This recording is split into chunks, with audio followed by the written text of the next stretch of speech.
Olá, hoje a gente vai mergulhar um pouco no dia a dia da fisioterapia hospitalar. A ideia é mostrar o passo a passo de como o raciocínio clínico funciona na prática, transformando um monte de dados num plano de cuidados que faz toda a diferença para o paciente. E para a gente começar, essa frase aqui é a chave de tudo. Uma boa avaliação não é só ticar uma lista de tarefas, sabe? É muito mais sobre conectar os pontos, sobre entender a história que o corpo do paciente está contando para a gente. Então, tudo começa assim que a gente entra no quarto. A coleta de dados é imediata e cada detalhezinho conta muito. Essa primeira interação, ela é fundamental. No momento em que eu me apresento, pergunto como a pessoa está, eu já estou de olho no nível de consciência dela. Ela está orientada? Está colaborativa? Essas primeiras impressões já dão o tom de toda a avaliação que vem pela frente. E para não ficar só no achismo, a gente usa a escala de Coma de Glasgow. Ela é ótima porque é bem objetiva. A gente avalia três coisas: a abertura dos olhos, a resposta verbal e a resposta motora. A pontuação final vai de 3 a 15. 15 é um paciente super consciente. Qualquer coisa abaixo disso já acende um sinal de alerta para a gente. E olha só, enquanto essa conversa inicial está rolando, eu já aproveito. Sou meio multitarefa, sabe? Já vou colocando o oxímetro de pulso no dedo do paciente. É um jeito de conseguir dados vitais importantes de forma bem natural, sem parecer um interrogatório. Tá, mas o que esses números significam? Eles dão um panorama super rápido do estado do paciente. Saturação de oxigênio acima de 95%? Ótimo. Frequência cardíaca entre 60 e 100? Tudo certo. Pressão sistólica entre 90 e 140? Normal. Qualquer valor que fuja disso já é uma peça bem importante para o nosso quebra-cabeça. Agora, nosso foco muda para um sistema que é super crítico no hospital, o respiratório. Aqui, a gente precisa literalmente ouvir o que o corpo está dizendo. Esse aqui é um truquezinho que faz uma diferença enorme. Se a pessoa sabe que a gente está contando a respiração dela, é batata. Ela vai mudar o ritmo sem querer. Então, enquanto eu finjo que estou checando o pulso ou continuo a conversa, eu conto os movimentos respiratórios por 30 segundos. E depois, claro, multiplico por 2. E esse número já nos dá uma classificação na hora. Se for abaixo de 12 respirações por minuto, a gente chama de bradipneico. Entre 12 e 20 está eupneico, ou seja, normal. Agora, acima de 20, ele está taquipneico, e isso já liga a nossa atenção. E aqui, gente, tem um número que é o ponto-chave, um número que todo fisioterapeuta hospitalar tem gravado na mente. 30.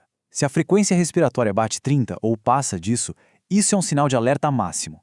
É um risco gigante de fadiga da musculatura respiratória e isso é uma complicação bem séria que a gente precisa evitar de qualquer jeito. Mas não para só na frequência, claro.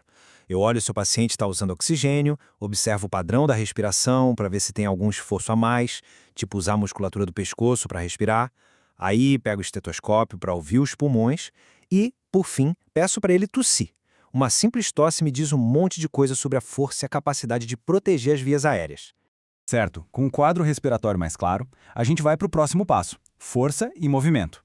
É aqui que a gente começa a juntar o estado neurológico com a capacidade física, porque no corpo, tá tudo conectado. É nesse momento que eu começo a testar a força muscular mesmo. Peço para apertar minha mão, para empurrar meu braço, levantar as pernas. Eu estou buscando qualquer sinal de fraqueza, que a gente chama de paresia, ou até a falta total de movimento, a aplegia. E é aqui que a integração que eu falei acontece de verdade. A força que eu acabei de avaliar se traduz em função, ou seja, esse paciente consegue se sentar na beira do leito, consegue ficar em pé, andar. A capacidade de fazer tudo isso está totalmente ligada àquele nível de consciência e à colaboração que a gente viu lá no comecinho. Tá vendo como as peças começam a se encaixar? Para a gente ter certeza de que olhou tudo, a avaliação vai até as extremidades. É uma checagem rápida, mas super importante, da pele e dos membros do paciente. Dou uma olhada se tem algum inchaço, que a gente chama de edema, se tem alguma ferida na pele ou qualquer outra coisa diferente. Pronto, com isso a gente fecha a fase de coletar os dados. Agora a gente tem todas as informações na mão. E chegamos na parte mais crucial de todo o processo. Porque, sério, não adianta nada ter um monte de dados soltos. A hora agora é de juntar tudo isso para formar um diagnóstico que faça sentido. Essa é a pergunta de R$1 milhão, né? É exatamente aqui que o raciocínio clínico entra em campo para transformar todas aquelas observações em entendimento de verdade. Então vamos lá, vamos conectar os pontos.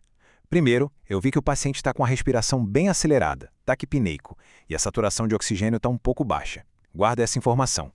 Essa é a primeira peça do nosso quebra-cabeça.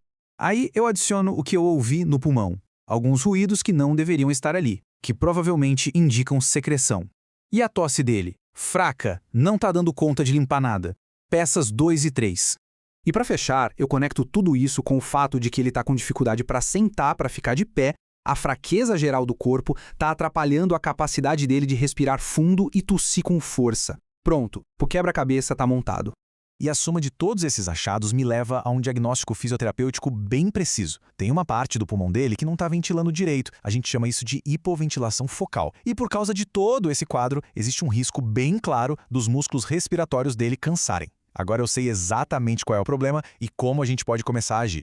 E essa é a grande mensagem. O tratamento, a técnica que eu vou usar, só vai ser boa e eficaz porque ela nasceu de uma avaliação bem feita e de um raciocínio clínico que conectou tudo. A avaliação é a base, é o alicerce de todo o resto.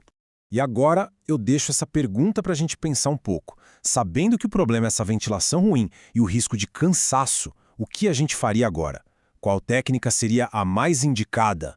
É assim que o nosso pensamento clínico não para. Ele está sempre conectando a avaliação com o tratamento.